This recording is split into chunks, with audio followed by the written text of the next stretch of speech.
الحمد لله نحمده ونستعينه ونستغفره ونؤمن به ونتوكل عليه ونعوذ بالله من شرور أنفسنا ومن سيئات أعمالنا من يهده الله فلا مضل له ومن يضلله فلا هادي له وأشهد أن لا إله إلا الله وحده لا شريك له وأشهد أن سيدنا ومولانا محمدا عبده ورسوله أما بعد فأعوذ بالله من الشيطان الرجيم بسم الله الرحمن الرحيم لئن شكرتم لأزيدنكم ولئن كفرتم إن عذابي لشديد قال النبي صلى الله عليه وسلم الصدقة تدفئ البلاء وتطفئ غضب الرب أو كما قال عليه الصلاة والسلام صدق الله المولانا العظيم وصدق رسوله النبي الكريم ونحن على ذلك من الشاهدين والشاكرين والحمد لله رب العالمين. محترم بزرگوں اور عزیز ساتھیوں،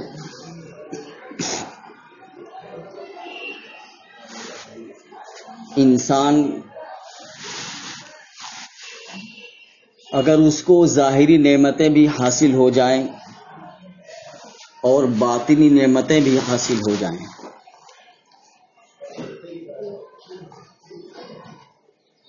ظاہری اسباب بھی اس کو مہیا ہو جائیں،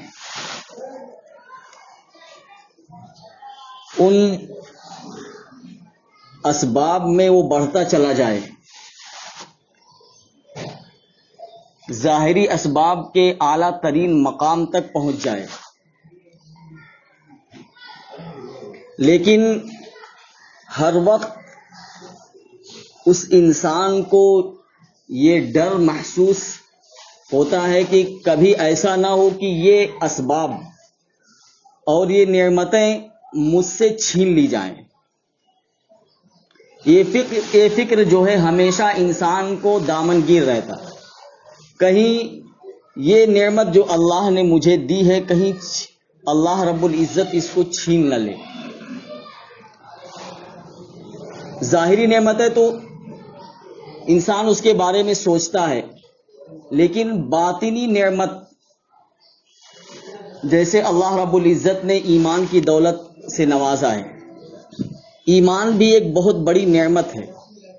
اسی طریقے سے اعمال صالحہ، انسان جو بھی نیک عمل کرتا ہے، جو بھی ذکر و اذکار، تلاوت اور نیک عمل کرتا ہے، یہ بھی اللہ رب العزت کی طرف سے ہے، اور اس پر بھی اللہ رب العزت کا شکر ادا کرنا چاہیے کہ اللہ رب العزت نے مجھے نیک عمل کی توفیق دی.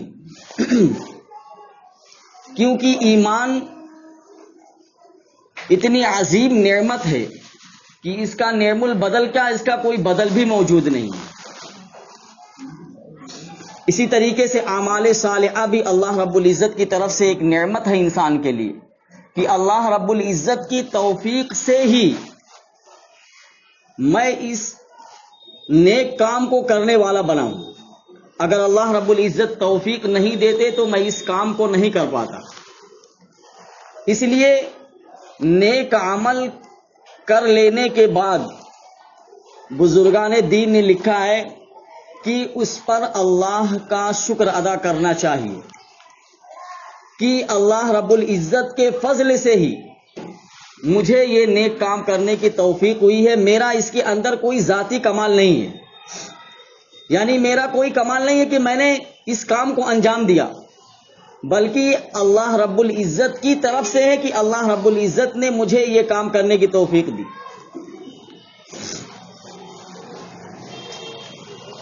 اور نیک کام کرنے کے بعد دل کے اندر کبھی بھی انسان کے بڑائی اور تکبر پیدا نہیں ہونا چاہیے.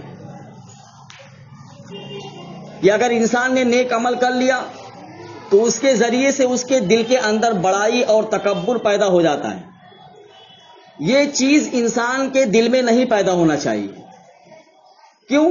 اس وجہ سے کہ بڑائی اور تکبر تو اس وقت پیدا ہوتی جب اس کا ذاتی کمال ہوتا ہو، وہ اپنے کمال کے ذریعے سے اس کو وجود میں لاتا. لیکن نیک کام کی توفیق تو ایک اللہ رب العزت کی طرف سے ہے. اللہ رب العزت نے نیک اعمال کرنے کی اس کو توفیق دی ہے. جب اللہ رب العزت کی طرف سے یہ توفیق ہے تو بڑائی کیا مانا رکھتا؟ بڑائی کے کیا معنی ہیں پھر؟ اس لیے جب آدمی نیک عمل کرتا ہے تو شیطان جو ہے اس کے دل میں بڑائی ڈال دیتا ہے. انسان نہ چاہتے ہوئے بھی بڑائی کے اندر مبتلا ہو جاتا ہے، کیونکہ شیطان نے اس کے دل کے اندر بڑائی پیدا کر دی ہے. یہ وجہ بہت سارے لوگ کہتے ہیں کہ مولانا فلاں صاحب جو ہے پہلے بہت اچھے سے ملا کرتے تھے، بہت اچھے سے سلام کیا کرتے تھے، لیکن جب سے ان کے اندر تھوڑی سی دینداری آ گئی ہے یہ تو مجھے اپنے منہ ہی نہیں لگاتے ہیں، مجھ سے بہت کتراتے ہیں، اور ان کے اخلاق کے اندر بہت گراوٹ آ چکی ہے. تو بزرگان دین نے لکھا ہے کہ نیک عمل کرنے کے بعد اگر دل میں تکبر پیدا ہو رہا ہے، بڑائی پیدا ہو رہی ہے اور اس کے اخلاق خراب ہو رہے ہیں تو اس کو یہ سمجھ لینا چاہیے کہ یہ میرے نعمت کے زوال کا وقت ہے. یہ اللہ رب العزت نے جو نعمت مجھ کو نیک عمل کی دی ہے، یہ نیک عمل کے ضائع ہونے کی علامت ہے دل کے اندر تکبر کا پیدا ہونا.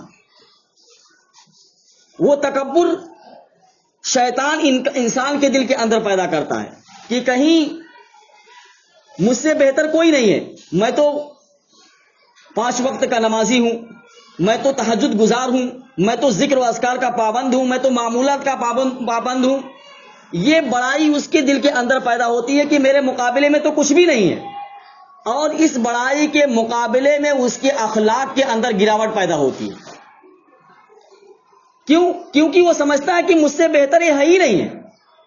حالانکہ نیک عمل کی توفیق جو ہے اللہ رب العزت کی طرف سے ہے، اور انسان کو یہ حق نہیں ہے کہ اپنے نیک عمل کے مقابلے میں کسی دوسرے کو حقیر سمجھے اور اپنے دل کے اندر تکبر پیدا کرے، یعنی اپنے آپ کو بڑا سمجھے اور دوسرے کو کمتر سمجھے. یہ انسان کو حق ہی نہیں ہے. اللہ رب العزت اس تکبر کے نتیجے میں کبھی کبھی ہدایت کو بھی سلب کر لیتے ہیں. یاد رکھیے، اگر دل میں یہ وسوسہ پیدا ہو رہا ہے نیک عمل کے ذریعے سے کہ میں بہت اچھا ہوں، یا دل کے اندر آپ کے بڑائی پیدا ہو رہی ہے، کبر اور تکبر پیدا ہو رہا ہے، تو سمجھ لیجئے کہ یہ نعمت کے سلب ہونے کا وقت ہے، یہ نعمت کے زوال کا وقت ہے. اور اللہ رب العزت کی عادت ہے کہ جب دل کے اندر کسی کے تکبر پیدا ہوتا ہے تو جس نعمت میں وہ بندہ ہوتا ہے اللہ رب العزت اس کی ساری نعمتوں کو چھین لیتا ہے، اس کے سارے منصب کو چھین لیتا ہے، اور اللہ رب العزت اس کو ایسی جگہ پہ لا کر کھڑا کر دیتا ہے کہ اس کو سمجھ میں آئے کہ میری کیا حقیقت ہے.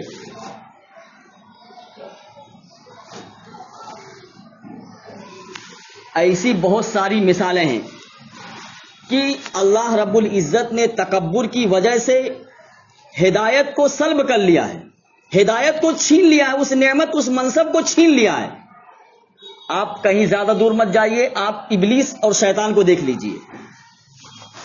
شیطان، ابلیس، اس کا اصل نام جو ہے عزازیل ہے، اور اس نے اللہ رب العزت کی اتنی عبادت کی ہے کہ روایت کے اندر لکھا ہے کہ آسمان کا کوئی چپا ایسا نہیں ہے جہاں اسے نے سجدہ نہ کیا ہو.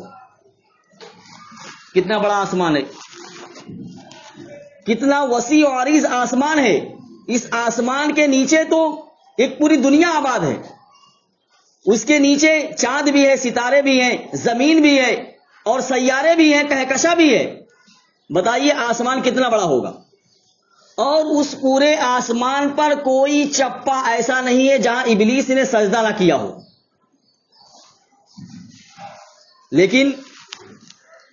علماء نے لکھا ہے کہ ابلیس سے زیادہ عابد کوئی نہیں تھا، ابلیس سے زیادہ اللہ کی عبادت کرنے والا کوئی نہیں تھا، اور ابلیس سب سے بڑا عابد بھی تھا، سب سے بڑا عالم بھی تھا، اور سب سے بڑا اللہ کو پہچاننے والا عارف بھی تھا۔ وہ ابلیس کے اندر تین باتیں جمع تھی، وہ سب سے بڑا عابد بھی تھا اور سب سے بڑا عالم بھی تھا۔ اسی علم کی بنا پر اس کو یہ تکبر پیدا ہوا تھا کہ میں تو فرشتوں سے بھی افضل ہوں، یہ فرشتے بھی میرے مقابلے میں کچھ نہیں ہیں، اور وہ اللہ کو پہچاننے والا بھی سب سے زیادہ تھا، یعنی وہ عارف بھی تھا، لیکن اس کے دل کے اندر تکبر پیدا ہو گیا۔ تکبر کے نتیجے میں اللہ رب العزت نے اس کو ذلیل اور رسوا کر دیا۔ جب اس زمانے میں جب اس کے دل کے اندر یہ تکبر بڑائی پیدا ہو رہی تھی، اللہ رب العزت نے اسی زمانے میں فرشتوں کو حضرت آدم علیہ الصلوۃ والسلام کا پتلا بنا کر حکم دیا کہ ان کے سامنے سجدہ کرو۔ اب اللہ رب العزت کا حکم تھا، سارے کے سارے فرشتوں نے، بتاؤ فرشتوں کی کتنی تعداد ہے جن کو معلوم ہی نہیں، یعنی کسی بھی انسان کو معلوم نہیں فرشتوں کی کتنی تعداد ہے۔ اللہ رب العزت کے علم میں ہے فرشتوں کی کتنی تعداد ہے۔ جتنے فرشتے تھے سارے کے سارے فرشتوں نے اللہ رب العزت کے حکم کو مان کر حضرت آدم علیہ الصلوۃ والسلام کے پتلے کو سجدہ کر لیا۔ قرآن نے اس کا بہت اچھا نقشہ کھینچا ہے، اور قرآن کریم میں بہت ساری جگہ پر اللہ رب العزت نے ابلیس اور فرشتوں کے اس سجدے کو بیان کیا ہے کہ فرشتوں نے سجدہ کیا اور ابلیس نے منع کیا۔ سورہ بقرہ سے شروع ہوتا ہے اور کئی سورتوں میں جا کر اللہ رب العزت نے اس کو بیان کیا ہے۔ آپ قرآن کا ترجمہ پڑھیے، پتہ چلے گا آپ کو۔ قرآن نے کہا فسجد الملائکۃ کلھم اجمعون، تمام کے تمام سارے کے سارے فرشتوں نے اللہ کے حکم کو مان کر، اجمعون اکٹھے، ایسا نہیں کہ ایک فرشتہ ابھی سجدہ کر رہا ہے ایک فرشتہ بعد میں سجدہ کر رہا، نہیں، اکٹھے سارے فرشتوں نے حضرت آدم علیہ الصلوۃ والسلام کو سجدہ کیا، الا ابلیس۔ قرآن نے کہا ابلیس نے انکار کیا، ابلیس نے سجدہ کرنے سے انکار کر دیا کہ میں حضرت آدم علیہ الصلوۃ والسلام کے اس پتلے کو سجدہ نہیں کرنے والا۔ اللہ رب العزت نے اس سے کہا قال ما منعک الا تسجد اذ امرتک، میرا حکم پہنچنے کے بعد، میرا حکم سننے کے بعد تم نے حضرت آدم علیہ السلام کے پتلے کو سجدہ کیوں نہیں کیا؟ اب چونکہ ابلیس کے دل میں بڑائی تھی، تکبر تھا، اسی بڑائی اور تکبر نے اللہ رب العزت کے سامنے اس کی زبان کھولنے، اس کی بڑائی اور تکبر نے اللہ رب العزت کے سامنے زبان کھولنے پر آمادہ کر دیا۔ ابلیس نے کہا انا خیر من، میں اس سے بہتر ہوں۔ اللہ رب العزت نے کہا تم اس سے بہتر ہو؟ کیا دلیل ہے تمہارے پاس کہ تم اس سے بہتر ہو؟ کس بنا پر تم کہہ رہے ہو کہ تم اس سے بہتر ہو؟ ابلیس نے کہا خلقتنی من نار وخلقتہ من طین، آپ نے مجھ کو آگ سے پیدا کیا، اس کو مٹی سے پیدا کیا ہے، اور آپ نے اس کو سجدہ کا حکم دے کر میرے ساتھ انصاف نہیں کیا، آپ نے انصاف نہیں کیا، اس لیے میں نے سجدہ کرنے سے منع کیا۔ انصاف کیا تھا؟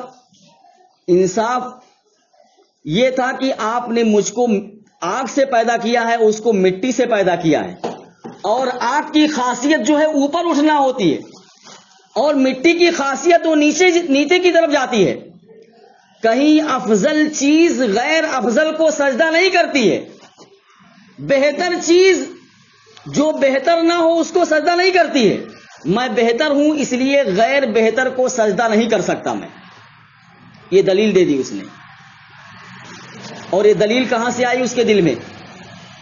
جب اللہ رب العزت کا حکم تھا تو اس حکم کو اس کو مان لینا چاہیے تھا، لیکن تکبر نے اس بات پر اس کو آمادہ کر دیا کہ اللہ رب العزت کے سامنے اپنی زبان کو کھولے۔ جب اللہ رب العزت نے یہ سنا تو اللہ رب العزت نے کہا فخرج منہا فإنک رجیم، نکل جا میرے دربار سے، اور تو مردود ہے اور ملعون ہے۔ بتائیے، رجیم کہتے ہیں دھتکارے ہوئے کو، جس کو دھتکار دیا گیا ہو، بھگا دیا گیا ہو۔ تو اللہ رب العزت نے کہا کہ میرے دربار سے نکل جا، تو ملعون اور مردود اور دھتکارا ہوا ہے۔ ابلیس کو اس وقت یہ نہیں آیا کہ چلو مجھ سے غلطی ہو گئی، نہیں، چونکہ اس کے دل میں تکبر تھا، اس تکبر نے اس کو معافی مانگنے پر بھی آمادہ نہیں کیا۔ چلو اللہ رب العزت سے بعد میں معافی مانگ لیتا کہ اللہ مجھ سے غلطی ہو گئی، مجھے معاف کر دیجئے، لیکن اس تکبر نے اس کو ایک اور بات پر آمادہ کر دیا۔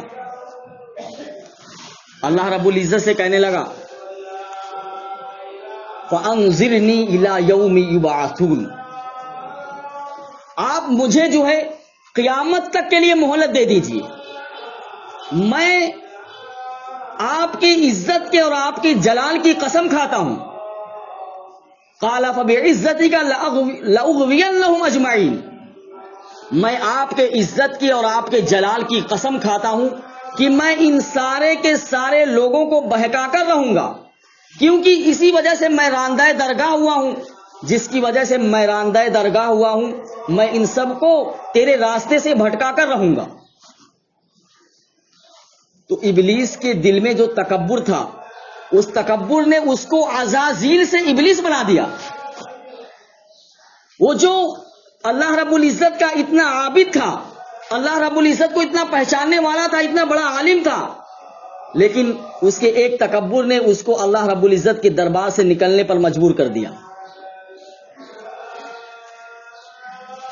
اس لیے کبھی بھی دل کے اندر کسی نیک عمل کے ذریعے سے تکبر نہیں پیدا ہونا چاہیے، اور اگر تکبر پیدا ہو رہا ہے تو بزرگان دین نے لکھا ہے کہ یہ اس کے زوال کی علامت ہے۔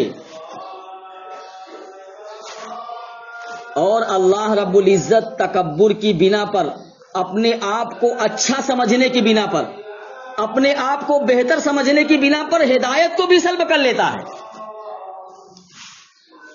کتابوں کے اندر شیخ ابو عبداللہ اندلسی رحمت اللہ علیہ بہت بڑے محدث گزرے ہیں۔ شیخ ابو عبداللہ اندلسی رحمت اللہ علیہ یہ حدیثوں کے بہت بڑے امام ہیں۔ 1,00,000 کے قریب ان کو حدیثیں یاد تھی۔ آج کسی کو 5-6 حدیثیں نہیں یاد ہوتی، لیکن ان کو 1,00,000 کے قریب حدیثیں یاد تھی، اور مزید یہ کہ وہ قرآن کریم کے حافظ بھی تھے، یعنی حافظ حدیث بھی تھے اور حافظ قرآن بھی تھے، اور مریدین کا ایک بہت بڑا مجمع ان کے مجلس میں رہا کرتا تھا، ان کے ساتھ رہا کرتا تھا، اور اپنے علم سے بہت سارے لوگوں کو فیض پہنچا رہے تھے۔ ان کی مجلس میں، ان کے درس سے بہت سارے لوگ اپنی زندگیوں کو بدل رہے تھے، اور لوگوں کی زندگیاں ان کے واعظ و نصیحت سے جو ہے بدل رہی تھی۔ ایک مرتبہ سفر حج کے موقع پر ایک بستی سے گزر رہے تھے، وہ نصرانیوں کی اور عیسائیوں کی بستی تھی۔ اچانک ان کے دل میں ایک خیال پیدا ہوا، عیسائی بستی میں داخل ہوئے تو دیکھا کہ وہ لوگ صلیب کی عبادت کرتے ہیں، صلیب کی پوجا کرتے ہیں۔ تو ان کے دل میں ایک خیال پیدا ہوا کہ ہم تو ان سے بہتر ہیں، یہ تو بالکل جانوروں جیسی زندگی گزار رہے ہیں، ہم تو اللہ کی عبادت بھی کرتے ہیں، اللہ کی وحدانیت کا اقرار بھی کرتے ہیں، نیک اعمال بھی کرتے ہیں، یہ تو ہمارے مقابلے میں کچھ بھی نہیں ہے، یہ تو ہم سے بالکل کمتر درجے کے لوگ ہیں۔ یہ دل میں خیال پیدا ہو گیا، ان کی زبان سے کہا نہیں، صرف ان کے دل کے اندر اپنی بڑائی پیدا ہو گئی۔ اور کتنے بڑے محدث ہیں، 1,00,000 حدیثوں کے امام ہیں، 1,00,000 حدیثیں یاد ہیں ان کو، 1,00,000 حدیثوں کے حافظ ہیں وہ، اور مریدین کا اتنا بڑا مجمع ان کے ساتھ موجود ہے، لیکن دل کے اندر ذرا سا تکبر پیدا ہوا، اللہ رب العزت نے تنبیہ کے طور پر ابھی بستی سے نکلے نہیں تھے کہ ان کی نظر جو ہے اس بستی کے ایک عیسائی لڑکی پر پڑ گئی. اب اس کو دیکھتے ہی ان کا دل جو ہے فتنے میں مبتلا ہو گیا. اس عیسائی لڑکی پر نظر پڑتے ہی ان کا دل فتنے میں پڑ گیا. اسی وجہ سے کہتے ہیں کہ ایسا فتنہ جو ایمان کو سلب کر دے، ایسا فتنہ جو ایمان کو ختم کر دے، جو ایمان کی بربادی کا سبب ہو، اس فتنے سے بہتر موت ہے. اگر ایسا فتنہ کوئی ہے کہ اس سے ہمارا ایمان خراب ہو رہا ہے یا ہمارا ایمان دل سے رخصت ہو رہا ہے، تو اس فتنے سے بہتر ہے کہ انسان کو موت آ جائے. اب فتنے میں پڑ گئے. مریدین سے کہا آپ لوگ حج کرنے کے لیے جائیے، میں نہیں جاؤں گا، میں اسی بستی میں رہوں گا. مریدین نے کہا شیخ کیا بات کر رہے ہیں، آپ تو سفر حج کے ارادے سے نکلے ہیں، آپ تو حج کے سفر پر ہیں اور آپ کو حج کرنا چاہیے. اللہ رب العزت نے ان کے دل پر ایسا تالا لگا دیا کہ مریدین کی کوئی بات بھی ان کو سمجھ میں نہیں آ رہی تھی. انہوں نے کہا کہ تم جاؤ اور میں اسی بستی میں رہوں گا اور مجھے اس لڑکی سے نکاح کرنا ہے اور میں اس لڑکی کے ساتھ اپنی زندگی بسر کرنا چاہتا ہوں، تم لوگ چلے جاؤ. علامہ شبلی جو آپ کے خاص شاگرد ہیں اور بہت گہرا تعلق تھا اس شیخ سے، انہوں نے اپنے ساتھیوں سے کہا کہ چلو، شیخ کی حالت جو ہے بدل گئی ہے، اللہ رب العزت نے ان کو آزمائش کے اندر ڈال دیا ہے، اللہ رب العزت نے ان کو سخت ابتلا کے اندر مبتلا کر دیا ہے، سخت آزمائش میں ہے، آپ لوگ حج کے لیے چلو.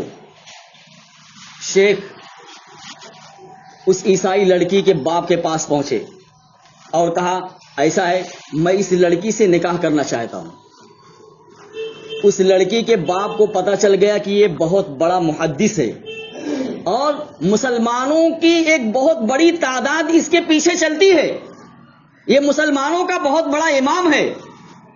جب اس کو یہ بات پتا چلی تو اس نے کہا ٹھیک ہے، میں اپنی لڑکی کا نکاح تم سے کر دوں گا، لیکن میری کچھ شرطیں ہیں. شیخ نے کہا تمہاری جو شرط ہے سب مجھے منظور ہے، بس مجھے اس لڑکی سے نکاح کرنا ہے.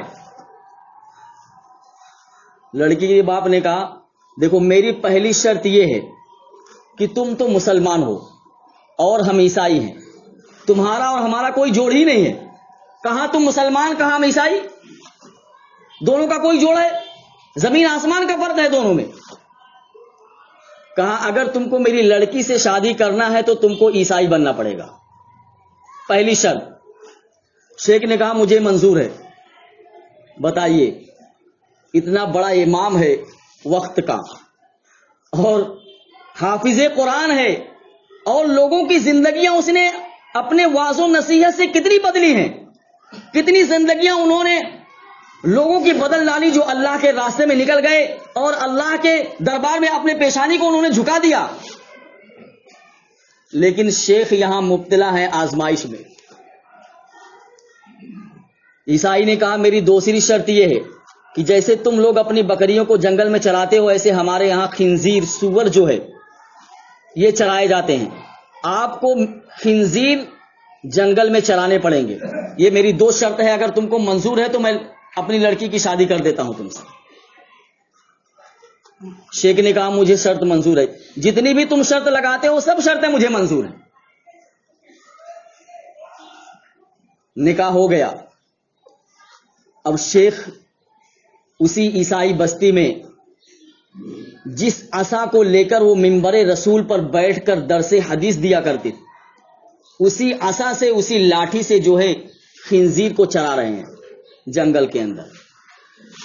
جب ان کے مریدین جو ہے حج کر کے فارغ ہو گئے تو علامہ شبلی نے کہا کہ چلو ہم اپنے شیخ کا حال دریافت کرتے ہیں کیا ہوا. وہ اس بستی میں پہنچے اور اپنے دوسرے ساتھیوں سے علامہ شبلی نے کہا کہ آپ لوگ چلے جاؤ اور میں شیخ کا حال دریافت کر کے آتا ہوں. اور علامہ شبلی چونکہ آپ کے خاص شاگرد تھے، اس لیے خانہ کعبہ کے اندر انہوں نے اپنے شیخ کے لیے رو رو کر اور گر گڑا کر دعا کی تھی کہ اللہ میرے شیخ کو آپ نے کس آزمائش کے اندر مبتلا کر دیا ہے۔ خیر دوسرے ساتھی چلے گئے اور علامہ شبلی جو ہے اس شیخ کے پاس پہنچے پتہ کرتے ہوئے۔ پتہ چلا کہ جنگل میں جو ہے وہ سور چرا رہے ہیں۔ جا کے دیکھا تو شیخ جو ہے اپنے اس عصا کے ذریعے سے جس کو لے کر وہ واعظ و نصیحت کرتے تھے منبر رسول پر بیٹھ کر، اس پر ٹیک لگائے ہوئے، سر جھکائے کھڑے ہوئے اور جنگل میں سور چل رہے ہیں۔ جا کر سلام کیا اور حال دریافت کیا، کہا کیا حال ہے؟ کہا شیخ آپ نے تو اتنی ساری زندگیاں بدل دی ہیں، مجھے سمجھ میں نہیں آتا کہ اللہ رب العزت نے آپ کے ساتھ یہ معاملہ کیسا کیا اور آپ کے دل کی کیفیت کیسے ہو گئی، میرے سمجھ سے باہر ہے۔ میں سمجھ نہیں پا رہا ہوں کہ اللہ رب العزت نے آپ کو اتنی بڑی آزمائش میں آخر ڈالا ہی کیوں ہے۔ پھر علامہ شبلی نے کہا شیخ آپ تو حافظ قرآن ہے نا، آپ بتاؤ کہ قرآن کریم کی کوئی آیت آپ کو یاد ہے؟ 30 پاروں کے آپ حافظ ہیں، کوئی قرآن کریم کی ایسی آیت آپ کو یاد ہے جو آپ کے ذہن میں موجود ہو اس وقت؟ شیخ نے کہا ایسا محسوس ہو رہا ہے کہ میرے دل پر تالا پڑ گیا ہو، میرے دل پر گرہ بندھ گئی ہو، میرے دل میں کچھ سمجھ میں نہیں آ رہا ہے، میں کس کیفیت میں ہوں مجھے خود نہیں معلوم ہو رہا ہے۔ ہاں مجھے قرآن کریم کی ایک آیت یاد ہے اور شاید وہ آیت میرے حال کے موافق ہے۔ کہا کون سی آیت ہے؟ کہا وہ آیت ہے وَمَن يُهْنِ اللَّهُ فَمَا لَهُ مِن مُكْرِمٍ، جس کو اللہ ذلیل کر دے اس کو کوئی عزت دے نہیں سکتا ہے۔ یہ آیت میرے حال کے موافق ہے۔ کہا آپ 1,00,000 حدیثوں کے حافظ ہیں، کوئی ایسی حدیث بتائیے جو آپ کو یاد ہو۔ کہا 1,00,000 حدیثوں میں سے مجھے کوئی بھی حدیث یاد نہیں آ رہی ہے۔ ہاں ایک حدیث یاد آ رہی ہے جو شاید میرے حال کے موافق ہے۔ کہا سنائیے کون سی حدیث ہے؟ کہا وہ حدیث وہ ہے، یہ اللہ کے رسول صلی اللہ علیہ وسلم نے فرمایا من بدل دینہ فاقتلوہ، جو اپنے دین کو بدل دے یعنی مرتد ہو جائے اس کو قتل کر دو۔ یہ حدیث بھی میرے حال کے موافق ہے۔ صرف قرآن کی وہ آیت اور یہ حدیث مجھ کو یاد ہے اور باقی کچھ نہیں یاد ہے۔ اس کے بعد علامہ شبلی کہتے ہیں کہ میں وہاں بیٹھ کر اللہ کے سامنے گڑ گڑا کر خوب دعائیں کی اور تھوڑی دیر کے بعد اللہ رب العزت نے ان کے دل کی گرہ کو کھول دیا اور شیخ جو ہے اللہ رب العزت کے سامنے توبہ کرنے والے بن گئے۔ بتائیے تو تکبر انسان کو کہاں پہنچا دیتا ہے؟ اللہ رب العزت تکبر کے نتیجے میں ہدایت کو سلب کر لیتا ہے۔ اس لیے اگر دل کے اندر تکبر پیدا ہو رہا ہے تو اللہ سے بہت ڈرنے کی ضرورت ہے۔ تو یہ نعمت اللہ رب العزت نے جو ہم کو دی ہے، اس نعمت پر اللہ رب العزت کا شکر ادا کرنا چاہیے۔ آپ جو بھی نعمت اللہ رب العزت نے ہمیں دی ہے، سب سے بڑی نعمت اللہ رب العزت نے ہمیں عافیت کی دی ہے۔ اس زمانے میں دیکھیے آپ کیرلا کے اندر جو آپ کے جنوبی ہند کا جو ہے ایک صوبہ ہے کیرلا، آپ کو اخباروں کے ذریعے سے اور نیوز چینلوں کے ذریعے سے معلوم ہوا ہوگا کہ وہاں جو ہے بہت اس مطلب صدی کا بہت بڑا سیلاب آیا ہوا ہے، بہت ہی جانیں جو ہے تلف ہوئی ہیں اور بہت زیادہ مالی نقصان بھی ہوا ہے۔ اخباروں کے اندر تو تعداد جو بتائی جاتی ہے، آپ لوگ جانتے ہیں کہ اخباروں کے اندر جو تعداد ہوتی ہے وہ 20% ہی کے اعتبار سے رہتی ہے۔ اگر 1000 لوگ مرے ہوں گے تو اخباروں میں 200 لوگ کا تذکرہ آئے گا، یعنی گورنمنٹ کا جو حساب ہوتا ہے وہ 1000 میں سے 200 کا یعنی 20% ہی کا تذکرہ رہتا ہے۔ جتنی جانیں گئی ہوں گی وہ تو اللہ رب العزت ہی کو معلوم ہے۔ تو اتنی ہزاروں کی تعداد میں لوگ جو ہے سیلاب کی نظر ہو گئے ہیں، لوگوں کی جانیں چلی گئی ہیں اور کم سے کم 10 لاکھ لوگ بے گھر ہو گئے ہیں۔ کتنے لوگ؟ 10 لاکھ لوگ بے گھر ہوئے ہیں۔ اب ہماری یہ ذمہ داری ہے ہم اپنے آپ کو دیکھیں کہ اللہ رب العزت نے ہمیں عافیت میں رکھا ہے، کتنا سکون ہے۔ اس لیے اللہ کے رسول صلی اللہ علیہ وسلم سے صحابہ کرام نے فرمایا کہ ہم اللہ رب العزت سے کیا مانگے؟ تو اللہ کے رسول صلی اللہ علیہ وسلم نے فرمایا کہ تم اللہ رب العزت سے عافیت کا سوال کرو، یعنی اللہ رب العزت سے مانگو کہ اللہ رب العزت مجھے عافیت میں رکھ، میرے اوپر آزمائش، مصیبت، پریشانی یہ سب مت ڈال، میں ان چیزوں کا تحمل ہی نہیں کر سکتا ہوں۔ کیرلا کے اندر جو سیلاب آیا ہوا ہے اس کے لیے بہت ساری مالی تعاون بھی لوگوں کی طرف سے پہنچ رہا ہے۔ اس سلسلے میں جمعیت علماء جو ہے یہ سب سے آگے ہے۔ جانتے ہیں آپ، جہاں بھی کہیں سیلاب آتا ہے یا کہیں بھی کوئی ایسا مسئلہ ہوتا ہے جہاں مسلمانوں کی یا پھر دوسرے غیر مسلموں کی ہی بلا تفریق مذہب و ملت جمعیت علماء آگے بڑھ کر ان کی خدمت کرتی ہے، یعنی یہ نہیں دیکھتی ہے کہ یہ مسلمان ہے یا غیر مسلم ہے، نہیں، بلا تفریق مذہب و ملت جمعیت علماء آگے بڑھ کر ان کی جو بھی مدد ہوتی ہے، جیسا بھی تعاون ہوتا ہے وہ اس کو کرتی ہے۔ بہت سارے لوگ جو ہے اپنی ریلیف کو پہنچا رہے ہیں، مدد کو، تعاون کو پہنچا رہے ہیں۔ جمعیت علماء بھی اپنی ریلیف اور تعاون کو ان تک پہنچانے کی کوشش کر رہی ہے، بلکہ پہنچا بھی رہی ہے، اور بہت ساری ریلیف جو ہے جمعیت علماء جو ہے آپ کے مہاراشٹر سے بھی، مہاراشٹر کے باہر سے بھی پہنچا چکی ہے وہاں۔ دیکھیے دوستو، یہ جو حالات ان لوگوں پر آئے ہوئے ہیں، آپ یہ نہیں کہہ سکتے ہیں کہ یہ حالت جو ہے ان کی بدعمالیوں کی وجہ سے آئے، نہیں۔ میں تو پریشان ہوں اس بات سے کہ سوشل میڈیا پر ایسے لوگوں کے ویڈیو آ رہے ہیں کہ جو صرف ان کے دل کے اندر ہندو اور مسلم کی دشمنی بھری ہوئی ہے، یعنی وہ یہ کہہ رہے ہیں کہ آ کر سوشل میڈیا پر کہ کیرلا میں جو بھی تباہی ہوئی ہے ان کا تعاون نہ کیا جائے، کیونکہ وہ مرنے والے جو لوگ ہیں وہ سب کرسچن ہیں یا مسلمان ہیں۔ یہ پیغام جو بھی نشر کرتا ہے اور جو بھی پھیلاتا ہے وہ انسانیت کے نام پر ایک بدنما داغ ہے، وہ اس کے اندر انسانیت نہیں، وہ درندہ ہے۔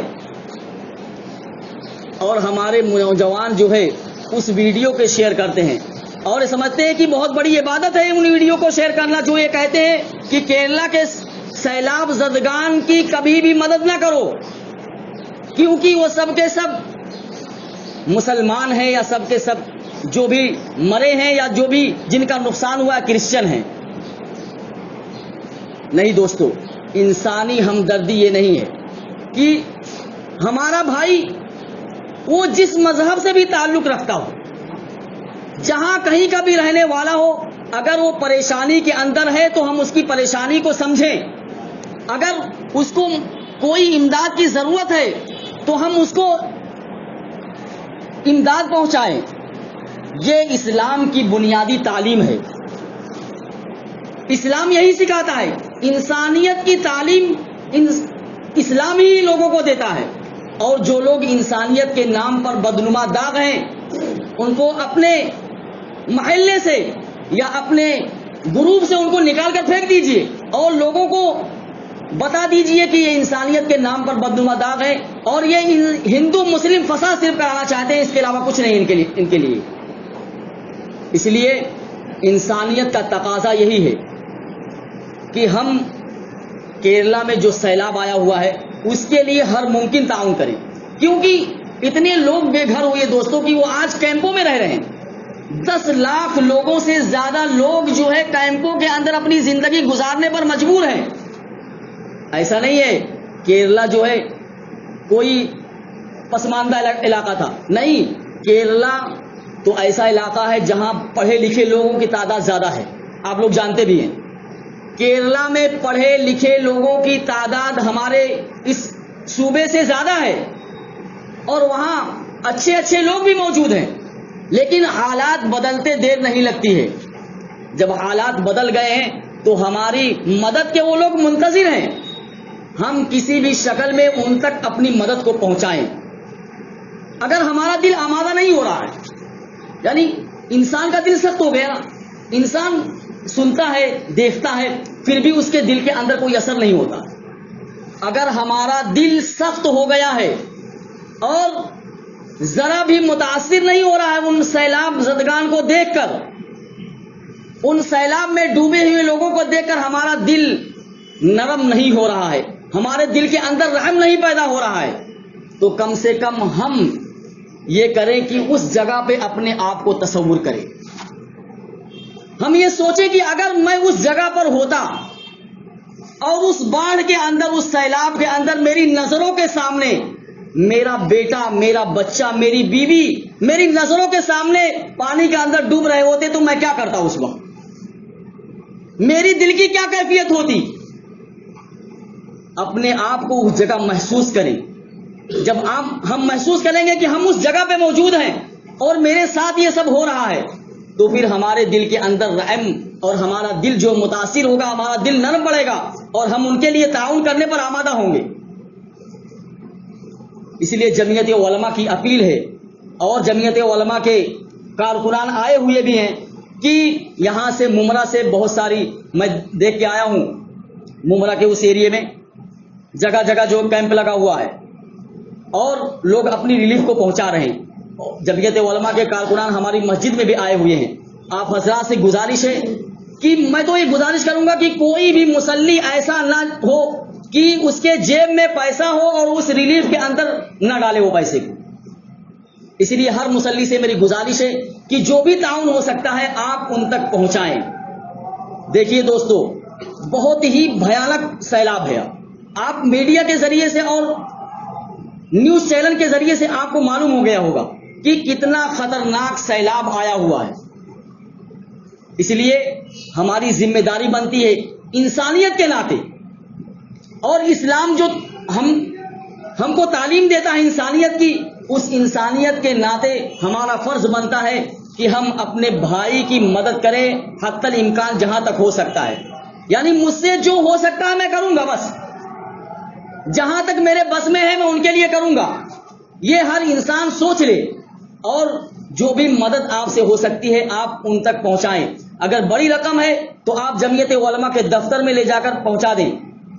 میں آپ کو بتاؤں, اے بی نیوز کے ذریعے سے مجھے ایک ویڈیو آیا تھا, اس میں ایک 5 یا 7 سال کی بچی ہوگی زیادہ سے زیادہ, اور دوسری جماعت کی, وہ دوسری جماعت میں پڑھنے والی ہے اور اعظم گڑھ شہر کی رہنے والی.